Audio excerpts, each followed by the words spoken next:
Well, hey, Christy. Hello, Kelly. Happy Podcast Thursday. It's Podcast Thursday, and we could not be picking a better topic given if you guys are listening and not looking. Christy is looking extra hot. Whoa. So I think the topic today is reinvention. And you're like, And let me take the lead. Let me take the lead. So I have hair extensions. I just got them. I love them. And I found them the lady that does my hair is fantastic and she's fast and she also doesn't charge crazy. So anyways, I was just, I have gone back to, I've spent all this money on hair serums and whatever, and my hair grows, but it breaks at the ends and I cannot get it past a certain point. It was driving me batshit crazy. And then I was like, I don't know what show I was watching. I think it was the morning show on Apple TV. Yeah. And I was looking at Reese Witherspoon. I'm like, she's got extensions in. There's no way her and Jennifer Aniston's hair looks like that. So I got to thinking about it more and more, and I was like, I want to do it.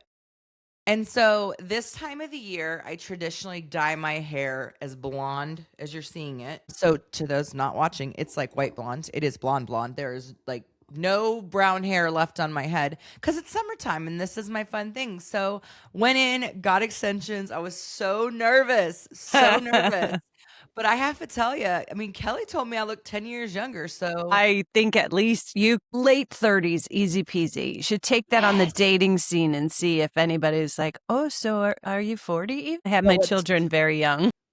I'm turning 47 at the end of this month.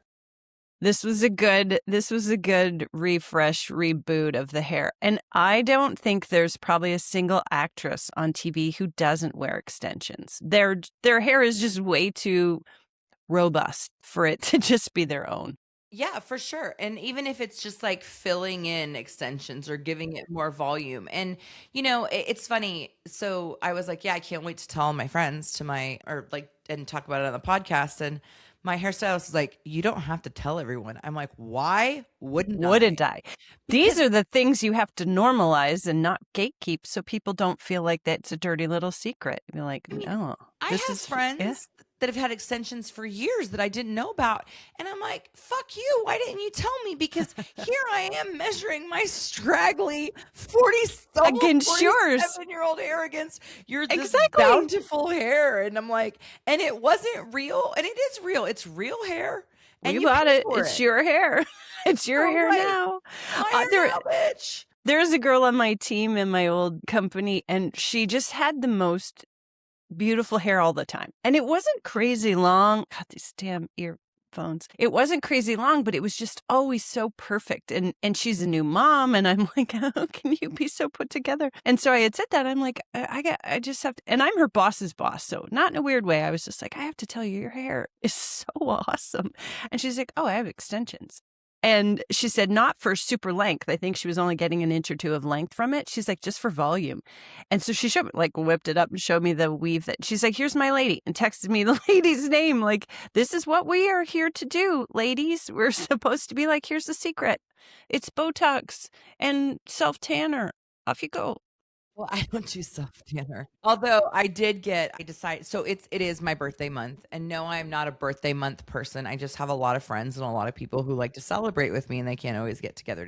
So at the same time. But I'm going to New York on Friday for my niece's first birthday because she's never been to New York and I can't wait to show her the whole city. And of course, her mom, my sister decided to come and one of my friends decided to come and my other niece is going and now my sister's going. And it's for some reason... Well, and also a very scary thing that happened. I'm going to blame it on my beautiful new hair. Southwest, you know how you have to check in like as soon as it opens, check in to get a decent seat? Now you're paying for seats. I didn't pay for seats. I was like somehow I got extra leg room. I didn't even check in. It just showed up. I wonder if they look at your birthday because all of that is in the login and they're like, you know what? She's having a birthday. Maybe we should give her I thought that. And maybe it was because I booked my ticket with my niece. Both my niece and I got like upgraded. Ooh, and you both have birthdays. Right. And hers was on Monday. But I'm like, there's no MFN way that they would take operational time to do that. No, it could be an automated trigger in the system that's like, this person's checked in, here's their birth dates within a couple of days. I think we should just check that isn't anybody from any airlines. Tell us that you have that set up, because that's brilliant if you do. I know a chick at There you Southwest go. Airlines I'm gonna ask. Can't we ask Chris, the flight attendant from Southwest, the hot flight attendant from Southwest? Hey, Chris, is this a setup? Who's Chris? Maybe isn't Chris the lady you met the other day on the podcast? You said you. Yes. Yes. No. Yeah. Text her and ask her, hey, Maybe. did you do this? Maybe she. That's interesting. I didn't think of her.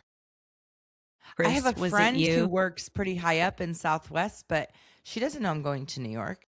Then I guess it's the universe that's like, you know what? This sexy hair needs to have an upgrade on this flight. This very blonde, sexy hair needs a little bit extra. We should just plan now that the podcast will be extremely delayed post New York trip, because Christy will have no voice or not be camera ready. You'll be like, I'm so worn out from this awesome trip. We'll do it next Thursday. I just the April's pretty crazy. So New York this weekend, and we are going, kids. We're taking the 6 a.m. flight. Here's your itinerary. I have an itinerary. We don't leave till 8 p.m. on Sunday night. I'm like, you want to see New York? Here's how we do it. Nobody gets naps. When you get dressed in the morning, here's what you need to pack: jeans, white or black t-shirt, trench coat, comfy shoes that are still stylish. Done. We are not coming back to the hotel. We are never going back to the hotel. I think my older sister's a little bit afraid of me right now, but I won't make us stick to that. I'm like, hey, but if you want to see it, this is how you have to do it. My friend who lives there was like, that's pretty aggressive. And I was like, well, I'm an aggressive person. I am cramming an entire experience into 48 hours. She's 21. My 21-year-old niece can keep up with me, and the rest of them can go back to the hotel if they need to. But Kate and I, we're rolling. I mean, I have a booze cruise around the island to go see the Statue of Liberty. We've got tickets to go see Death Becomes Her on Broadway that just opened in the past year, I think. And I mean, I've got reservations for her birthday dinner down in the West Village. I mean, it's a whole thing. We've got a whole day. Anyways, so there's that. And then the following weekend is when I won't have any voice, because it's the 3-day tournament. Presley's last chance to qualify for nationals. And where's that tournament? It's in downtown Kansas City. Thank God. So it's close. Thank God. Yeah. You come back to 30 minutes away. Okay. So I don't have to pay for a hotel room. And then the next weekend is actually my birthday weekend. But one of my friends is having a belated 40th birthday. I won't tell you how many years belated this birthday party is, down in Miami on my birthday weekend. It's not her birthday weekend, but I'll be going to Miami and hanging out and, partying. Oh my She's gosh. like, pack sexy evening wear. I'm like, I'm 47. I don't know what that means. If somebody told me to pack sexy evening wear, I'm like, do button-down silk pajamas count? I mean, I wear it in the evening. I don't know about sexy, but Andrew thinks it is. So yeah, I've ordered 500 billion things. It's anywhere from Kelly Bundy type of dress. God, which is probably Miami appropriate. It's bodycon. I'm like, yeah, exactly. What if I'm not the skinniest person? I have a fat ass and great boobs. I'll be fine. Did you say flat ass? Oh no, that's me. I have a fat ass. Yeah. Well, listen, we all have our talents, Kelly. But also, I will say this: my booty's been enhanced by many, many, many deadlifts and squats over the course of my life. There you go. See, I don't think there are enough deadlifts or squats in the universe to make mine not the shape it is, because it just determined to be this certain shape. And so I'm like, okay, girl, you just stay where you are. I think it's because it's attached to these giant stilts of legs. And so it's like, I can't also be bootylicious. You can't have it all. So you definitely can't have it all, but sometimes you can buy it. You are not gifted, you can purchase. Yes. Jenny wanted me to clarify something with you. Okay. About her cleaning lady giving her the book on hormones. She's like, oh my God, I sound like such a bitch. Can you please let Kelly know that her and I were having a conversation about it? Then she brought me the book. Okay, Jenny. So it wasn't that you were a raving lunatic that she could notice from a distance once a month, but more that you were having a relevant conversation. She's like, hey, girl, I got you. Okay. Basically, yes. So Jenny just Well, wanted me to still, clarify because okay. yeah, Jenny, but still welcome to the club. It's still spicy you over can here. still hang out. It doesn't matter how you got here. We're just happy you're here. It's not really spicy because now I get heartburn, but I mean, in Yeah. attitude. I did have so much heartburn when I was back in Canada, and I refused to believe it was my overindulgence in Tim Hortons coffee. But I know better because when I lived there, I always had heartburn. I don't care. As much as some folks may hate it, I do love it. So I just live with the heartburn. That's okay. I don't care. But I'm back in sunny California this week, and I did take a couple of moments each day to just like sit outside in the while Andrew, who's still in Canada, was sending me photos of icicles hanging off the truck because it decided that it was fake spring, back to winter 3.0. Anyways, reinvention. I just love this reinvention. Honestly, is influencing me to want to do hair extensions. And I know I won't. I know I shouldn't. I won't say won't. I've done it once. As a curly hair girl, that's a lot of blow drying and a lot of straightening of my own hair every single time to manage. I could get curly hair extensions and then just add it to the list of costs. But I haven't yet. You should ask your girl. I haven't found somebody, even here, that can match the grays, like put the white in the hair extension so that it all kind of blends. And I refuse to dye out these grays. I'm leaving them. Yeah, well, I'm still in my bleach everything Yeah, era. yeah. I wonder why my hair is dead. That's a long era. It's forever. I mean, I've been a blonde for what is 47 minus 18? That would be 29. 29 years. I don't think I'm turning into a brunette Yeah. anytime soon. And my hair also, I don't like blonde doesn't show gray, so it's a double whammy. But It's a real mystery, though, why it breaks on the end. It's a perplexion.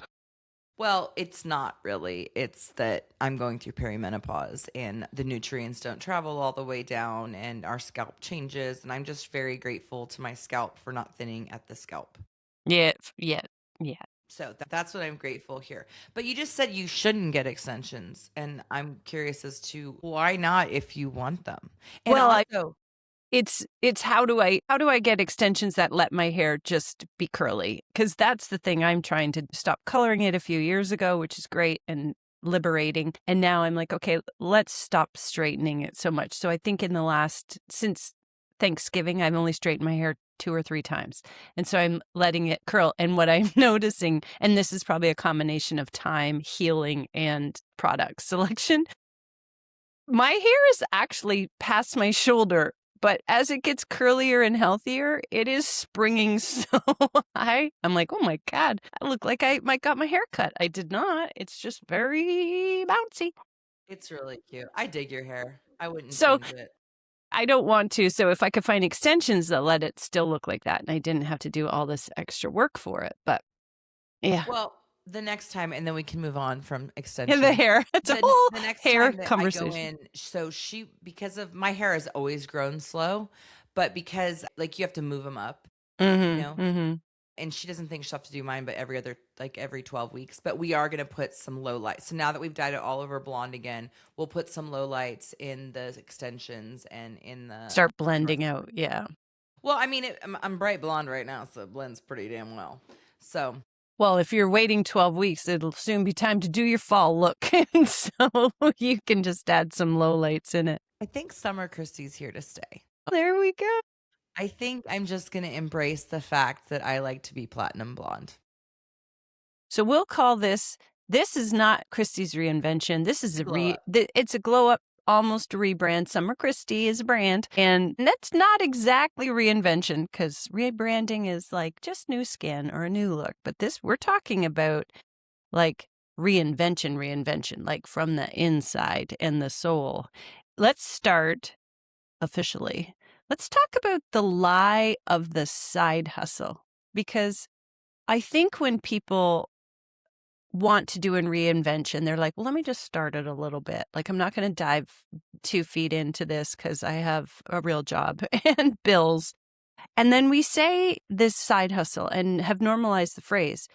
But it's a bit of a lie. I say that only because that implies that you're not deeply vested in it. You're just adding it on your list of things to do when you get time and not giving it your best energy. And I'm not sure that that's exactly how to get reinvented if you don't commit it, that I'm not calling it a side hustle. This is, we're really good as women putting ourselves last, always. And if we have this idea that we want to be or do or become something different, and we call it a side hustle to get there, we're not giving it the air it deserves. It's interesting, Kelly. I think that really depends on what is your objective for said side hustle. Is it that and this is not me, but let's say you like to refinish furniture. I don't hate it. Okay. Well, cool. Great. Fantastic for you. That's not, I'd break a nail. You're not seeing me. I almost flunked high school shop class. Okay. First of all, the teacher's like, why are you in here? You clearly do not belong.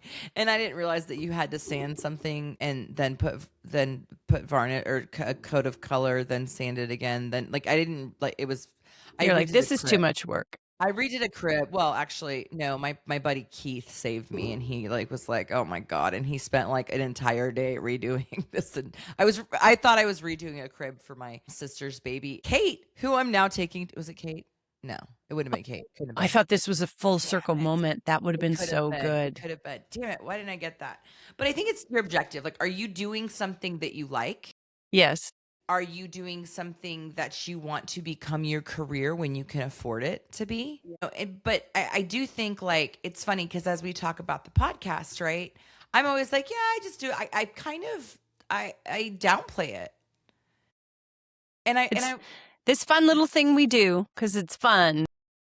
But it's like, Christy, if you could be a full-time podcaster, would you? And my answer is absolutely, I would. I know. It's interesting. That is a great example because we're both half joking. Oh my gosh, if we could get this many followers that we could monetize this and we could do this for a living, we would both quit our jobs in a moment and we would just do this because we both love it. So it's the same idea. We're minimizing the goal, really, as opposed to just stating it. Yeah. Would we love to call her daddy level podcast and just do this every single, yes, fuck yes.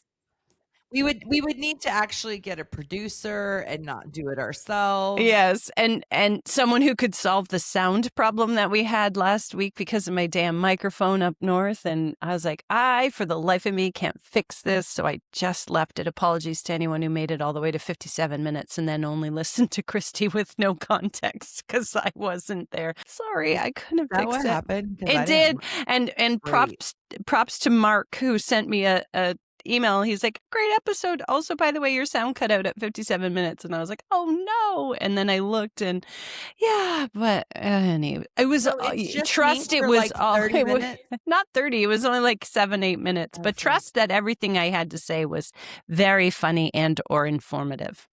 My gosh, that's embarrassing.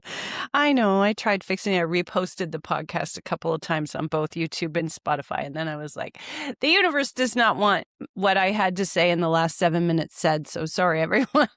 So if we did this forever, that would not be a Kelly problem. That would be our producer's problem and it would be solved. And we would have had our live episode when things got fuckity fucked up.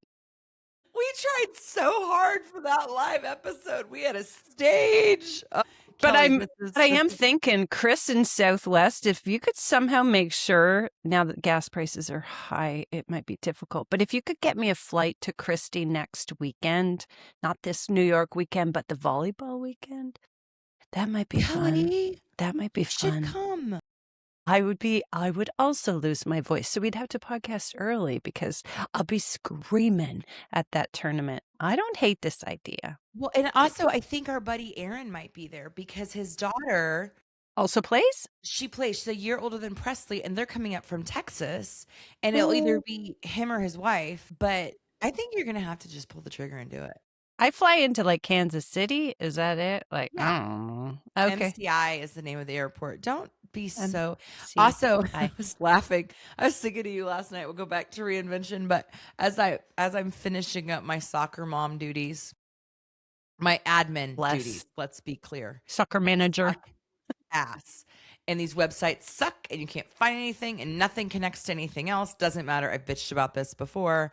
But we are playing next weekend, Presley, the weekend after, in the Midwest Spring Invitational in St. Louis. And I just giggled about the Midwest part. I was like, something Kelly will never understand. I'm gonna come out there and then you're gonna point me on a piece of land that says Midwest somewhere so I can have proof that this is the fucking Midwest. Just like everything. I mean, you could actually look it up. But let's go back to back to this. Back to reinvention. So I think there's several reasons, right? You might do a side hustle because it's a financial extra income, right? Where it's not really about your passion. It's more about like you just need to cushion your current job. Yeah. You know, I think that it's like reinvention without risk. Like when you call it a side hustle, you get to explore a completely different, even maybe career path. Yeah, you're not pulling the chute on your current life. You're like, hey, what else might I do in my spare time? Yes. And so I think there's a lot of different reasons to do it. Just speaking from, what we do is I have really, and now I'm saying this, I'm kind of ashamed of myself. I have really downplayed our podcast. Like, I'm like, oh, it's just a silly thing I do. But it's like, is that what it is to you, Christy? Or are you just afraid to lean fully in on it? Yeah, I do talk about it quite a bit, mostly from the frame of like, I hope I don't get fired for it. But I can't get fired, but maybe Brian will fire me. Exactly. But when I've met people in my personal life and we talk about it, and especially when folks who follow us and engage with us are like, it's so great. You mentioned our petty podcast and your friends and family saying, can you do it once a month? Like, that's so great. Then I'm like, yeah, it is cool. It is a cool thing we do. And also, if it's helpful to people, I'm like, that's even better. Like, that's the double win. Yeah, just now somebody dropped money on us for doing it because then we could definitely be like serious about it. But you're right. You kind of say it like it's this fun little thing I do once in a while. It's like going to karaoke. It's this fun thing I do that not everybody has, the balls to do. But it's more than that. We love it. And it's been so fun. Like 15 months we've been doing this with no like, do we have to podcast today? We're like, shit, when are we podcasting? What's your damn calendar look like? Yep. Yeah. And, when you get into career, little side hustle, the lie of the side hustle or whatever, I think it's happening more and more because corporate loyalty is just dead. Yes. And burnout is normal. And, I think there's more and more because companies are laying people off without any sort of conscience. Yeah, you talked about Oracle last week. I mean, yeah. it's like you're making a ton of money. Again, just for anyone that doesn't understand capitalism, because I don't know that I ever really understood it till I dug in. But capitalism is not greed. It is taking care of your community, your employees, the environment. It is all of those things, but doing it in a free market competitive setting. Mm-hmm. It's not just bringing more to the bottom line like we're practicing in this country. There's a lot of people that feel the need to diversify their income and to maybe chase something they wouldn't have normally done because there's zero loyalty. I mean, those people woke up at 6 a.m. and had an email. Yeah. An email. Yeah. And thank you for your multiple years of sacrifices and service. I think that corporate loyalty is definitely a one-way street, right? Back in the day, people got into jobs and stayed into jobs forever. I think there became a time when it was more the employee was less loyal. Like the employees were like, I want to progress faster. I can make more money when I go outside than if I progress within. And so that loyalty wasn't necessarily there.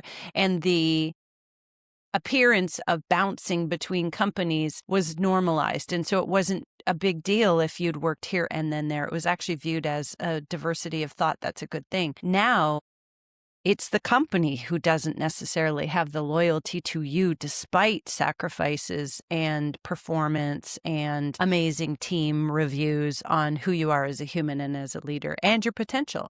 It's got nothing to do with any of that. And it is around either profitability or managing the macro environment, or we're pivoting a bit differently and we want to restructure and things like that. It's the system isn't set up to build loyalty. The system is built for replacement, really. I have a slightly different take on it. So, as someone who did move positions, and my first job was like 5 years, and then after that it was 2 to 3 years. And my last corporate job, in the interview, I did get the job. But I did get the job. In the interview though, one of their concerns was how many times I had moved. Mhm. And I'm like, you would think, because they're like, well, you don't stay at one place for too long. I was like, I do if it makes sense for me, because I never bought into corporate loyalty ever. I brought into corporate to people, but working in advertising and at agencies, what you will see very quickly is that if an account goes away, the people on that account are probably fucked. Yeah, they go to. So seeing that, and you can lose accounts for crazy reasons. I worked at an agency that pitched, oh gosh, Chevy for a year, won the business. The CMO changed the next day, literally. And then a week later, they brought in their They old agency. went in a different direction. Yeah. And so I Yeah. think because of the type of environment I have been in, I have never been corporately loyal, because I know that if it comes to me and money, they're going to cut me. Yeah. Yeah, that's a fair call out. I think there are a lot of industries that traditionally just get fat and get thin and get fat and get thin. Andrew was in beverage alcohol for 30 years, and those companies, the Molsons, the Coors, the Anheuser-Busch's, those guys, they get big and then they get small, and generally because somebody in the C-suite changed and has a new vision. And so it becomes quite normalized to have been there and then been downsized, and then you get to the next place. I had a similar experience because I've changed industry, I've changed company, I've changed the region, all of those things. And so I've often been asked to not explain or justify, but just kind of walk through the changes I made and what precipitated the change. And so what I've done each time that I've changed is stretched myself to do something that made me nervous, something I wasn't sure if I could do, but was it going to allow me to leverage some of the things that I have in my back pocket from the past and then go see if I can be successful in this new adventure? And good news, I am. And so good for me and good for you, because I'm going to bring with me a lot of different experiences. In the job that I have now, one of my interviews with the president was a question directly related to that, because he has decades of experience in the same company. And so his concern was, when their senior leaders don't have that tribal knowledge and experience, how will you be able to assist? Because the experience that he had is that the teams can get things answered quicker when the leaders have all that background information. And so my response to that was, my change in roles was intentional. They were intentionally done to see, could I be successful in this other area, this space, this region, whatever. And my increasing levels of responsibility and role changes should prove to you that I have been successful, or I wouldn't have done the things that I have done. And what someone like me now brings is the ability to be successful and motivate teams and get shit done, but also bring all of these new ideas to bear in a totally different industry. So I left the industry that I'm in a decade ago, and now I'm back. Good news, nothing changed. Bad news, nothing changed. But the good news is, in all the industries that I've been, always in healthcare, I don't know that I could go into something different, but the systems, and I'm talking Canada, US, Japan, Australia, I've helped in all of those regions. The systems are broken in exactly the same places. And so it's how you decide to address the break that you just bring with you from other industries. So I think the moves were not about being disloyal. If anything, I would be disloyal to myself to think that I needed to remain somewhere forever. It'd be like only ever eating chicken and mashed potatoes for the rest of your life. I love chicken and mashed potatoes. I know. Make I've it loved steak and mashed potatoes and I'm done. I'll eat I that for the rest of my life.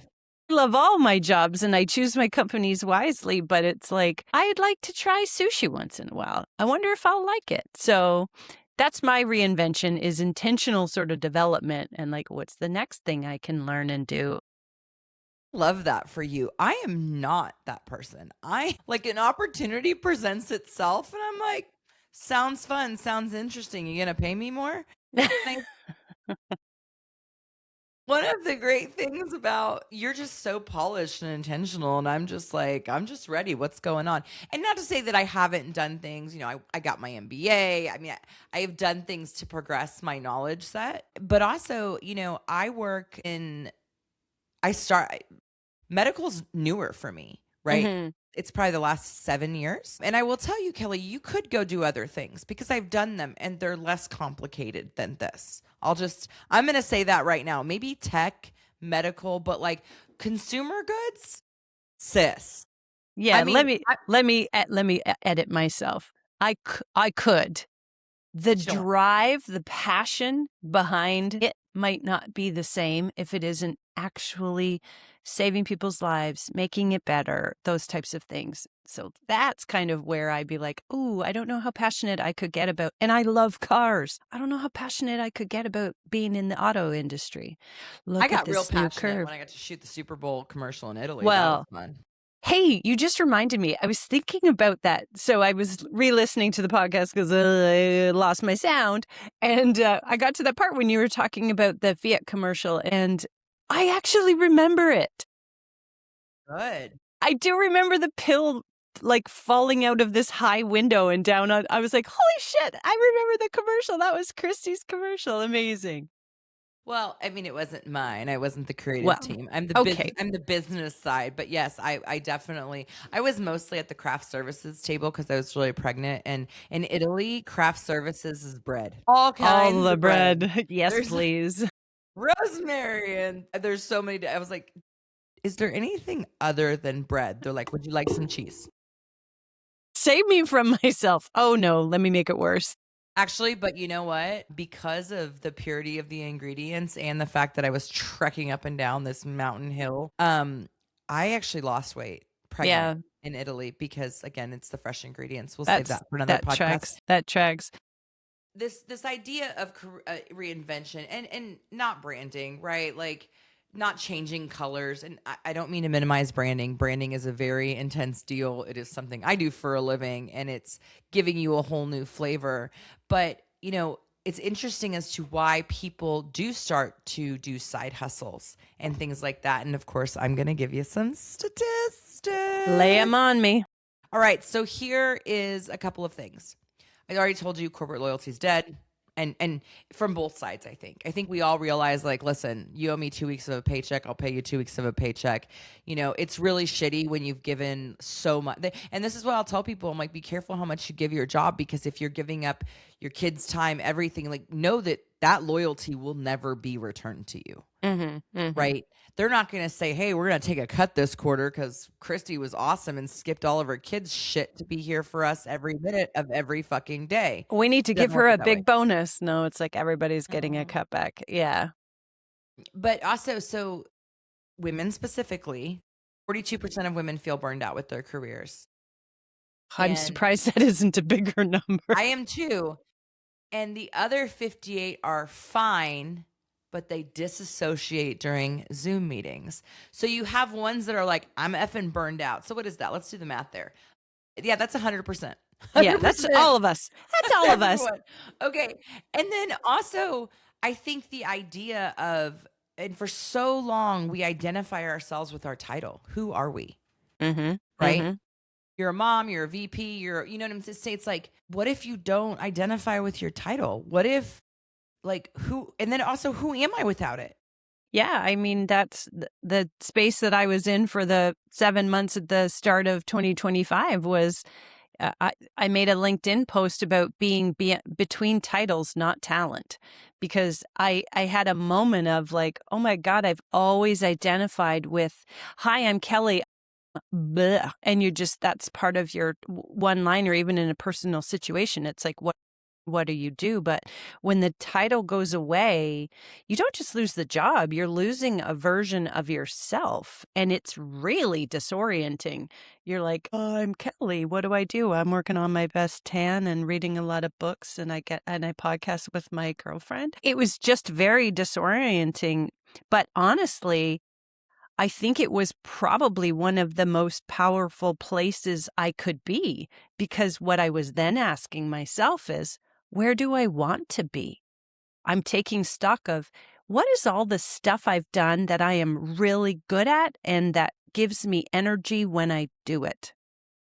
There's always going to be an element of your job that's shit. That is just like the administrative, I got to do it. Same with being an adult. Like, I got to pay bills and I got to pick dinner every time. But then what are the things that I get to do that I just lose track of time when I'm doing it? So it was a very disorienting place to be. And at the same time, like an open book, almost like when you're choosing what college you want to go to and you're like, what do I want to be? Except now you have all those things are done and you have big girl money and you're kind of like, oh my God, if I could do anything, what are the things I want to do?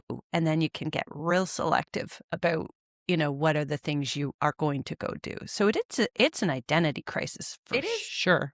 It is completely. I mean, 70% of people identify like themselves with their job. If you listen to when people are meeting other people, one of the questions that gets asked so quickly is, what do you do for a living? Because we are trying to quickly ascertain, like, we don't ask, what do you care about? What are you into? What kind of life are you building? We default to, what do you do for a living? Because it does a couple of things. It gives us some pretty instant signals, right? Education level, income range, ambition, lifestyle. This is the polite version of scanning someone's LinkedIn in real time. Yeah. And it also reduces like social uncertainty. So for instance, if like I meet someone who's in marketing and I meet someone who's in accounting, I might have a different version of Christy that shows up. Yeah. Right? Because you're like, I might have the accountant real exactly fucking quick. You're like, I have experience working with accountants. I know your love language. It's very different than my own. I'm going to give you a different version of me. Yeah, you're absolutely right. And that could be at a pool party for a kid's 10th birthday. And you're still going to do that in your head. Yes. And then, also and so it's not all negative, right? It helps you find the connection quick, right? I always seek connection. We've talked about that before, because I think that connection is everything in this life. I think it's my favorite thing. It is my absolute favorite thing. I took a personality test the other day, which we can talk about it another time. I'm a 2, by the way. And A 2? Okay. Uh-huh. Now I'm dying to know, but I don't know. To get to you. I'm saying we're gonna have a Okay. whole session All right. about it. I might bring my friend Kinsey on to do it with us, because she's an expert. But anywho, so it's also, it's like relatable, like, oh, my sister does that. Or then you can have follow-up questions, and there's like it's a shortcut to how are we similar. Yeah. Right. Yeah. And so no wonder. And I mean, it also, like, again, I react differently. I hate to say this, not I'll overcome it pretty quickly, because I'm a quick one. But if you tell me that you're a doctor versus, or you're an attorney versus a doctor, I'm going to say different things around you. Yeah. In the beginning, in the beginning. Yeah. Yeah, you're right. I mean, it makes sense that we do ask that question. It just seems like such a fucked up question, especially in the economy that we're in, because there are a lot of really talented people that aren't employed right now. Right. And, like, what an awkward question. If you don't or have a lot of talented people who have changed countries that they live in, and their education and their background doesn't translate in the new country. So they're working at a 7-Eleven and they're a general practitioner in their regular country waiting for their reciprocity to work. So you can't always, but I guess the flip side is, if we go into the other side of the world and go into the animal kingdom, we can't just turn around and sniff each other's butts to get the answers we need. So we do these things. But maybe it would be faster. I have challenged myself to not ask that question. Like, what do you do? Yeah, because I'm like, because again, there's many reasons why it could make someone feel really, really awkward. Maybe they're not particularly proud of their career. Maybe then they think you're judging them instantly or whatever. using a job title to describe a person is just horribly lacking. So like I'll ask questions like, "What do you do for fun?" I mean, just like other things, like, "What's your favorite movie?" Like random. Yeah, random getting to know you. As I date every person that I meet, but I do this. I do this with I'm like, "What are you a red or a white wine? Do you not drink? Do you no?" Yeah. But just asking questions that aren't so. What do you do? Yeah, Because not that's so segmenting it them by their so boxed title. in. So the Yeah. last year, I have really, really tried not to do that. And I mean, eventually you get to what you do for a living because you spend more time with the people that you work with than you will anyone else in your life, sadly, Yeah. especially here in the US. Maybe not in Europe. Maybe that doesn't apply for Europe. It is I do find I far more likely to start a conversation, especially on airplanes, because you got nothing but time, about something unrelated, something in the environment, something that just happened beside you, and then you'd strike up. And eventually I will get to what do you do? But if you lead with that, for me, especially when you're meeting new people all the time, if you lead with that, your conversation is always going to be about that because it'll be like, oh, that's really interesting. Tell me more. And I'm like, I don't want to talk about my job all the time because I do my job all the time. Let's talk about something more cool. Let's talk about energy drinks. I don't know. So we're both, except for you right now, because you look like you're in your 30s, but by the calendar, Hey. we're both in this era. We'll use a phrase from TikTok in our younger children, and you say main character energy, right? Oh yeah. I think there's something that happens in your 40s and your 50s, and I'm not going to just segment that to only women. I think it just happens. And you stop asking for permission. You stop explaining your stuff.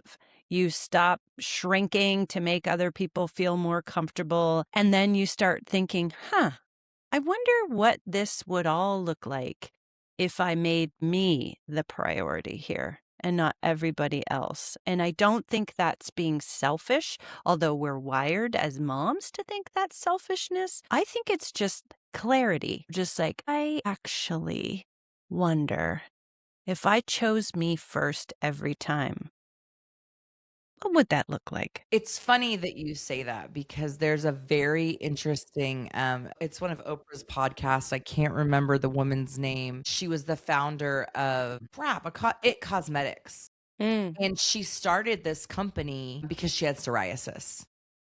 And she wrote this book, but she ended up selling it for billions. Like she's Oprah's freaking neighbor, for God's sakes. Okay, the chick She did it. did all right. Her side hustle panned out. Right? Her freaking side hustle panned out pretty well. But she talks about in her book the idea of being first. I'm not important. I'm just first. And why she says that is because she's like, if you don't put yourself first, none of the rest of it works. Mm-hmm. Mm-hmm. Right. So when you're constantly, when your cup is empty all the time, you can't fill anybody else's. Yeah. And so I think it's really important, and I think it's moms, but I think it's women, especially of our age demographic, right? Your Gen Xers and your early millennials, because we were taught in such a different environment. We've always been asking for permission, right? In the decade that I was born, I'll say this again, women were not allowed to have a mortgage or a credit card or even a bank account without their husband or their dad's signature. I mean, Yeah. I can't even fucking imagine that. Like that blows my damn mind. And I so know. I think that especially our generation, and I'll bring the younger or the older millennials with us. It's really kind of just like, wait a minute. I don't need all of these things that were I was told that would make me happy. Right. And I think that's pushing a lot of it. But fun thing, women over 40 are the fastest growing group of startup businesses. Well, it doesn't surprise me. Your It Cosmetics is a good example of someone who is sitting there frustrated with their personal situation going, I need to make this better for me. How can I do this? So it doesn't surprise me that that age group of women are saying, I'm going to start this thing. And it's probably serving them. It's not to say, I wonder if I could make the universe better for, 10-year-olds. It's like, it's a real pain in my fucking ass that I can't, I can't wear short sleeve shirts because I have eczema. I'm going to fix that. all these different women's businesses that have kicked up that are related to things. And when you see them as a woman, you're like, oh my God, that's brilliant. I need that in my life. Why have I never had that? She's amazing. Yeah, I mean, Spanx, right? Pantyhose cut off. I mean, she cut off pantyhose. Exactly. And now look at, I think Kim Kardashian's probably a billionaire because of it, because she's like, let me turn that into something even different. Yeah, amazing. And put my famous self and ass all over it. You too can have a butt like mine. Listen, I might have some booty. I got nothing like him, okay? It's not, our bodies don't resemble each other at all. You know, it's funny. I was thinking as we're talking about this, I'm like, why did we start the podcast? And so I'm curious, why did you start it, Kelly? Because you came to me. Yeah, it's something that has always been in my brain. I have a note in my phone from like 12 years ago because a lot of people were saying you should really do a blog at the time.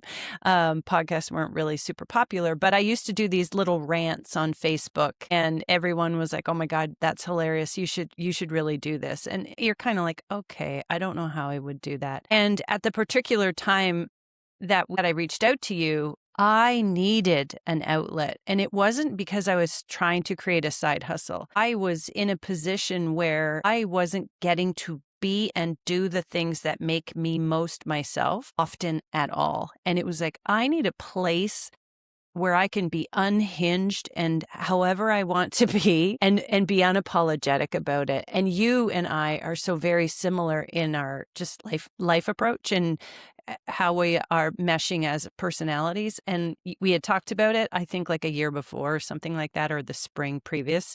And I was like, let's fucking do this thing. Like I just needed it for my soul to have this outlet where I could be myself.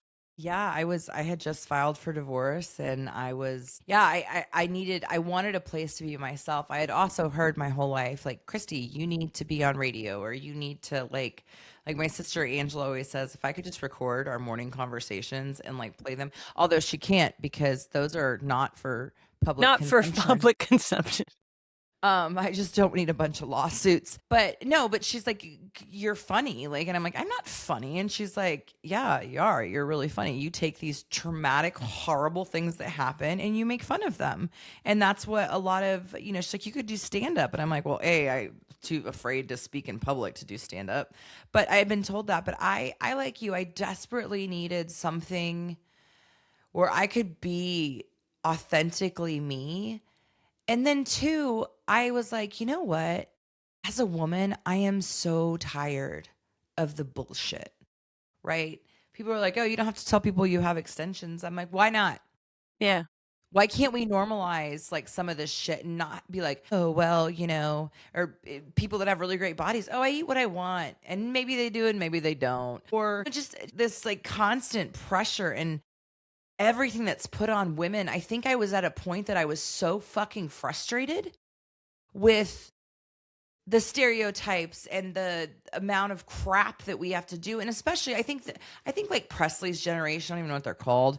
My daughter's generation is coming up very differently, but I was raised really old school. Yeah. And you take on everything. Yeah. And you have to be perfect. Yes. And when we decided to do this, that was the time. And I've always been loud and I've always been outspoken, but I was never honest with myself about, I still felt the need to be perfect. Yes, definitely. And also almost apologetic internally that I wanted to be loud and be myself more often. Yes. Where you're just like, I'm holding it in and I'm sorry to myself that I'm holding it in. And then you're kind of like, why am is the whole world going to crumble if I actually behave 100% like myself? It doesn't mean we're completely unhinged in every situation. We're not lunatics, but you're definitely like, I'm meeting a new group of people. I'm not going to just tone myself down. I'm going to just be myself. Yeah, I do this fun thing with my friend. I have a podcast. I do this. I say fuck a lot. I'm also super smart and I do cool shit that I get paid to do, but I enjoy doing this and petting my dog. And I have Spanx on because God, I'm not shaped like this on my own. Well, and it's funny because so Presley started playing volleyball. So I started meeting a whole new bunch of people, right? And I'm constantly picking up people. I say that, picking them up. Collecting people. make friends very easily, Yes. right? Yes. And I walked into this new group and I was like, okay, I had this thought. I literally had this thought. I was like, I'm going to be quieter. I'm not going to need to be everyone's friend. And then I'm like, why would you be that way? That's not who you are. But I guess because of the generation or being women and whatever, we're told that like women are quieter. We should be this. Like, come see me at a volleyball tournament. I ain't quiet. There is nothing quiet about me. And for Exactly. so long that I carried shame with that type of intensity and passion. And I think the podcast has really helped me release that. Yeah. Like, Well, I am extra. I am dramatic. It doesn't mean I like drama. I do not like drama, but man, I feel things. I feel them deeply. And, I'm very artistic in a very different way than I've ever thought creatives could be. But, I love it. And I'm starting to really, through this podcast, discover what I like the most about myself and what's really authentic and owning that. it's interesting. I have noticed that in the last year, you have moved away from let's not talk about that. We can't have that. We won't talk. And so you and I used to spend a lot of time pre-podcast catching up on all the stuff that we maybe wouldn't put on the podcast. And then we would hit record and then we would do the podcast. And now, especially if we haven't talked in a while, we hit record right away because some of the best shit is when we're catching up. So there are fewer things where you feel a little bit cautious about sharing it. And I'm like, amazing. Like, and my kids are older, so I feel less, worried that I'm going to destroy them. I've done all the damage I can do at this point. Yours are a bit younger, but now you're kind of like, yeah, I say fuck a lot. Keep it in there. These types of things. I just see you just opening up way more now and just being like, fuck it. Let's go. I mean, it is what it is. And I think someone asked me the other day, they said, what is your podcast about? Yeah, it's just a hard question to answer. Well, so here's what it's about for me. Mm-hmm. It's about connection. So, and it's comedy. Connection via comedy. I mean, we're funny sometimes we're serious, whatever. But really, like, I want someone to listen to our podcast and say, I have felt like that. Oh God, I'm not alone. Yeah. And maybe have a good laugh. Or I have that problem too. Oh shit, I didn't know you could do that. Oh, that's amazing. Tell me your hairdresser's name immediately. Like those types of things where if you are in Kansas City, I'm just going to say this was very affordable. Well, I'm like, if I fly out there, can she say it? Can I say it? Say what? I'm going to say it. We So literally just talked about saying everything. For my hair dye, for my cut, for purchase of my extensions, putting them in and then cutting them for $75 Possible. for all of that. I have gone to stylists before in Dallas, and actually when I first moved to Kansas City, that would charge me $400 for a cut and a highlight. And I was like, say what? I never went back to those ones. I'm like, sure. I'm like, no, here's where like I have to, but so anyways, so if you do like my hair, please reach out. Yes. DM me because I will give you her number. She just has to know that I have to be prioritized when I need exactly. Christy doesn't want to broadly share it on the podcast openly because then she won't be able to get in to see her lady because she'll be too busy. I've done that. I'm a big sharer of things that are very helpful, including like drivers that I've collected who are amazing. And now all my friends and colleagues use the same driver, my guy. And now when I go to something, he's like, oh, sorry, Cal, I can't. I got to take so-and-so. And I'm like, bitch, I gave you my driver's name. I get first right of refusal. Stop using my people. It's the same with babysitters for me. Yes, it's exactly. Like, I'm like, oh my gosh, you should use Maggie. She's the best. And then it's like, hey, Maggie, I need you to watch the kids this night. And she's like, sorry, I'm doing it for so-and-so. And I'm like, I gave you so-and-so, God damn it. Well, I'm texting so-and-so, and because I'm not going to tell Maggie to turn down money, but be like, hey, listen, ho, if we're going to the same function. I'm bringing my kids over to your house because I need the sitter. Me on my babysitter that I fucking gave you before you book her. You don't get to book in advance without checking with me first. No. So anyways, I was just, again, I like going that. Back to the podcast thing. I do have one Presley story. Yes, let's hear it. So this morning, Sweet Presley, first of all, has been a real shit. Everything, when I say Presley, her response is what? With attitude. And I'm not here for this. I am not here for this. I am like, you will be respectful. And then she's like, you don't even love me. I'm like, do you love me? And she's like, why would you ask me that? I'm like, well, you're not very nice to me. You don't do what I tell you to do. You're giving me attitude constantly. Like, how are you showing me love? That's kind of deep maybe for an 11-year-old, but let's start thinking about it, sis. Okay. But anyways, this morning, so I'm trying to get her out of the house and the kids out of the house, and I'm headed to New York first thing in the morning. So they're gonna stay with their dad tonight, and they're a little. We're all a little sad because they're little, and I love my kids, even though they drive me absolutely batshit fucking crazy. I love them. I love them to death. So Presley is like, "Hey, mom, I need to do this really quick," and I'm like, "What is it?" And she had to pick a historical figure to do a presentation on and basically have an outline written by Monday. And I'm like, listen, do this with your dad over the weekend. And she's like, no, I want you to do it. And then I'm like, okay, male or female? Like, we had to do this whole thing. She decided on Elizabeth II, which I'm like, that's not who I would have picked, but whatever. Anyway, so she's like rushing me through this. Like, the kids were late to school. I was late to a meeting. And I'm like, Presley, she's like, I just found out about 2 days ago. And I was like, not according to the timeline up here. It was last freaking week. Well, I forgot. And That I'm was like, going to be my first question. When was this assigned? that was my very first thing I said to her. She's like, it has to be turned in today. And I said, it said Monday. She's like, yeah, but you won't be here. And I'm like, tell you what, Press, I will have some thoughts for you and I will text them to you while I'm gone. Nope, wasn't good enough. Wasn't good enough. And then she wrote in red pen on this paper that she has to turn in. We're going to do a poster, whatever. But I'm just like, and then she's crying. I'm like, didn't I just tell you to let it lie? And I will help you. Well, you could just, if it was any consolation, you could say, Presley, just be glad your mom's not Kelly, because if you were given a history assignment, I'd have tapped out the minute you said historical character. Gross.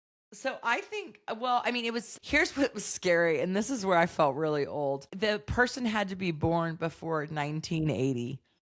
Okay, never mind. Easy peasy. It's about me. Well, I wish I would have thought of that. I wish I'd been like, you do it on me, Press.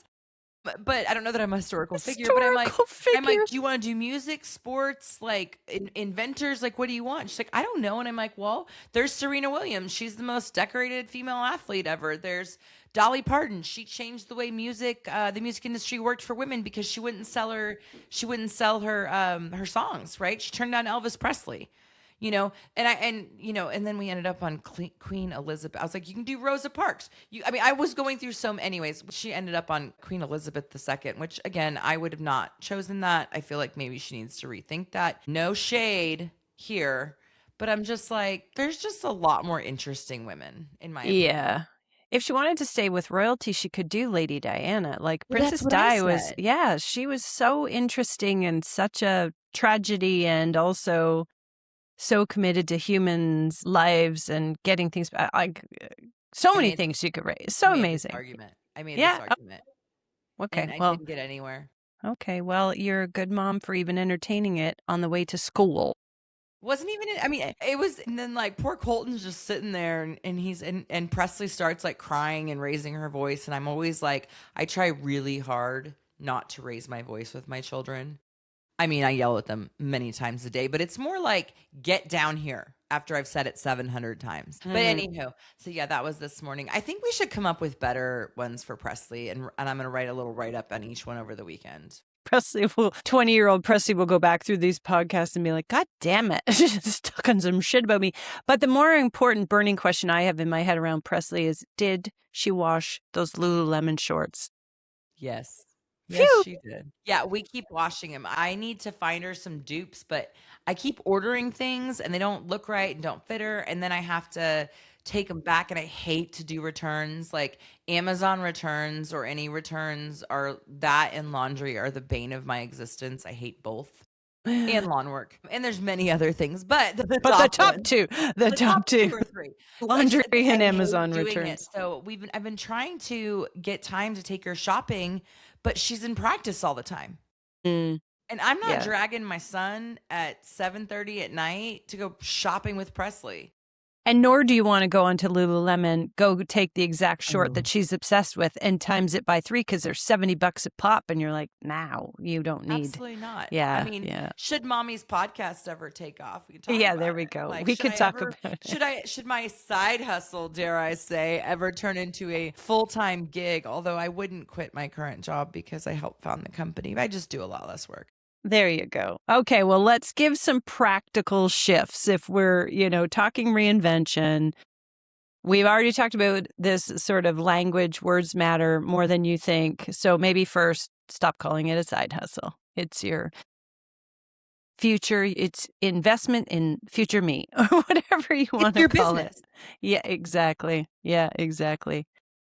I would say the other thing I think is like anchor in identity. So, not what am I building?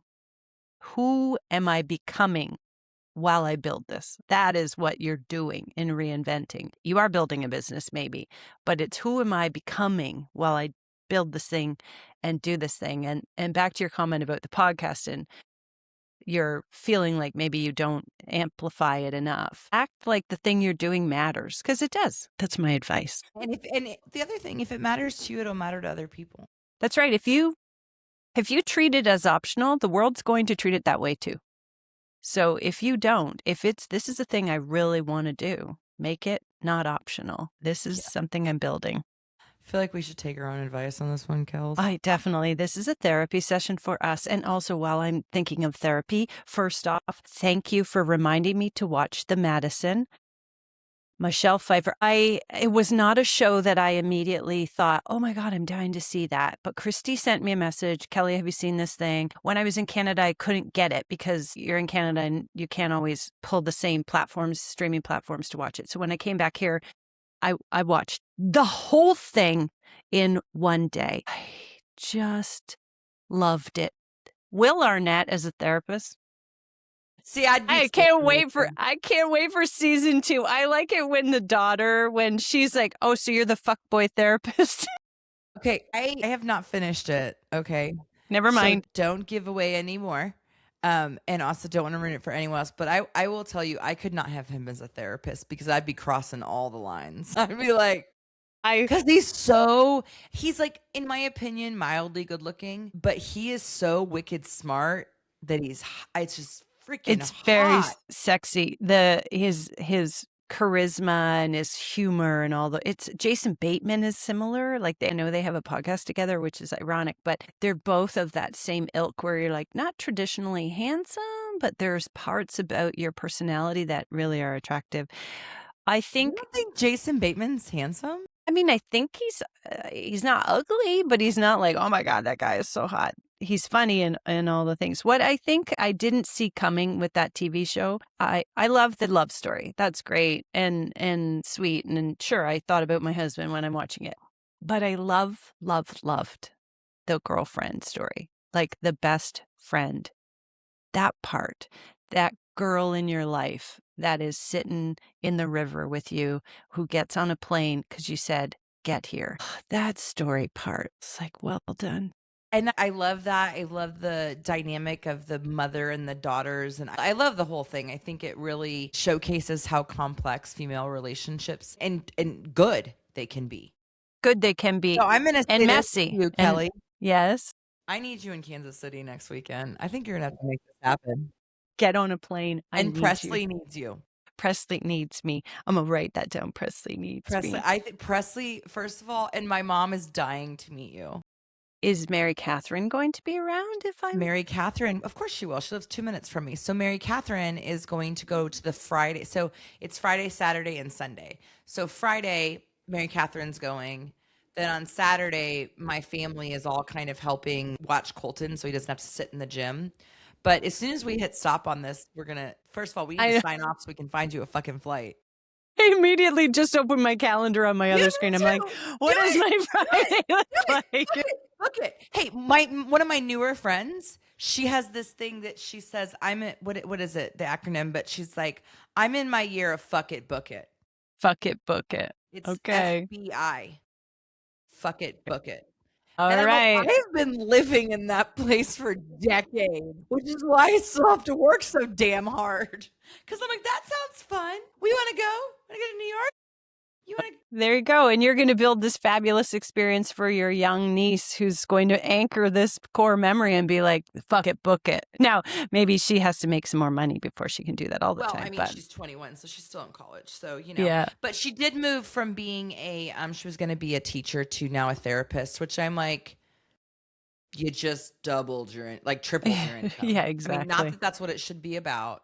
But your opportunities. You have Well, to we pay. need to pay our teachers way more in this country. Exactly. We could start with that. Yeah, we could start with that. Okay, all right. So we need to go. Let's close. What's your close on reinvention for the ladies or the gents? Do it. And here's the great thing about reinvention, rebranding, whatever. As an adult, I've always said this. The thing I like the most about being an adult is if you don't like something, you get to change it. You can change it. So to quote my friend, maybe instead of fuck it, book it, fuck it, do it. Fuck it, do it. A Nike swoosh. Well, just do it. I would also offer that if you have that naggy feeling, don't feel guilty about it. It's not you being restless. It's maybe something inside you saying, come on, knocking louder because you've been ignoring it for too long. And at some point, you just gotta fuck it, book it. All right. Like, share, follow, subscribe. All the so many subscriptions so that we could just move into this full time. I can only say that every episode. And then we got to go because I got to go look up flights to Kansas. Okay. Bye. Love you. Have a great week. Love you. Have a great week. See you later. Bye.